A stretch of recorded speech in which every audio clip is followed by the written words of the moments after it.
About a month ago, I got a laser engraver. This is the first one I've ever used, and here are 5 things I wish I would have known before I got it. The first thing is you need a large dedicated space for a laser engraver. I've done a lot of 3D printing, and for 3D printing you do need a space to set it up, but for a laser engraver I think you need a little bit larger of a space. You need a place to put your computer, you need a space for the laser engraver, and a space for the materials. You should plan to dedicate an entire workbench just for the laser engraver. Not only that, you will need something to put the laser engraver on top of, or something to go under the laser, or you're going to ruin your desk. I almost did this. Fortunately, I had a piece of MDF that I could put everything on top of, so I'm not going to ruin my desk. But you'll want to be aware that most laser engravers are not going to come with anything to protect the desk, and you're definitely going to burn it if you don't put anything underneath. I'm also not a fan of moving my laptop around a whole lot, so I actually got a mini PC, mounted it on the back of a monitor,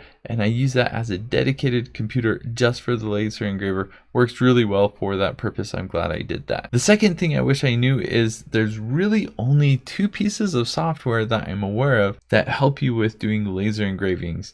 Now again, with 3D printing there's a lot of different software, most of it is free, but with laser engraving you basically have 2 options. You've got Lightburn, which you need to pay money for, or you have Laser Gerbil, which is free and open source, but it is not as user friendly as Lightburn. Lightburn is going to be easier for beginners. You can do a lot more settings and editing in the software itself.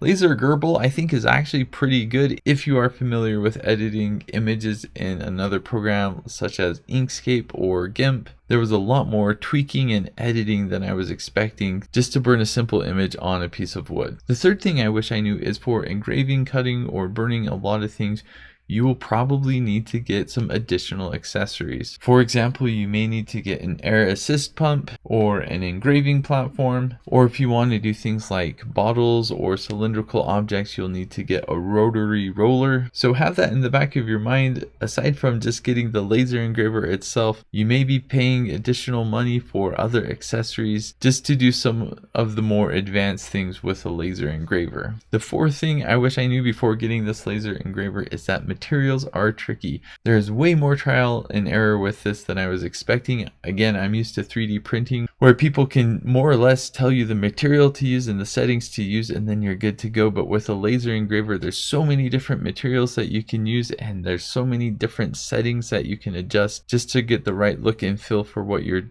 doing. You can change the speed of the laser, you can change the intensity of the laser, and it all depends on the material you're using and what you're trying to do with the material, how dark you're trying to get it, if you want to cut it or not.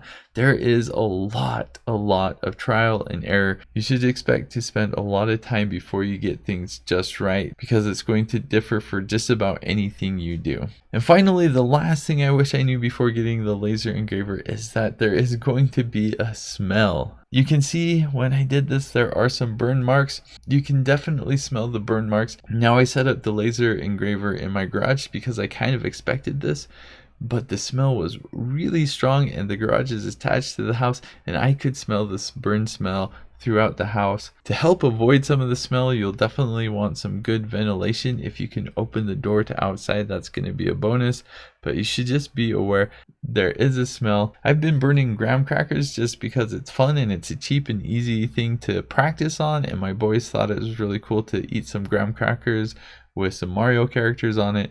But yeah, it kind of stinks, so definitely something to be aware of. So it has been about a month since I got the laser engraver, and I've had a ton of fun with it. Despite some of these things I didn't know about laser engraving, it is still a lot of fun. It's great for crafts. I'm excited for the Christmas season so I can do some ornaments and make some personalized gifts for friends and family. The laser engraver I have is the ORTUR Laser Master 3, the light edition. It has worked really well for me. It was easy to set up, and I think it produces great results. But yes, it has taken me a while to learn, and I am still learning, and there's a lot that I still need to do with it, but it's been a lot of fun. If laser engraving is something you think you want to do, I definitely recommend it, but you should also be aware it's going to take a lot of time, resources, and you'll need a dedicated space. Thanks for watching. Have a great day.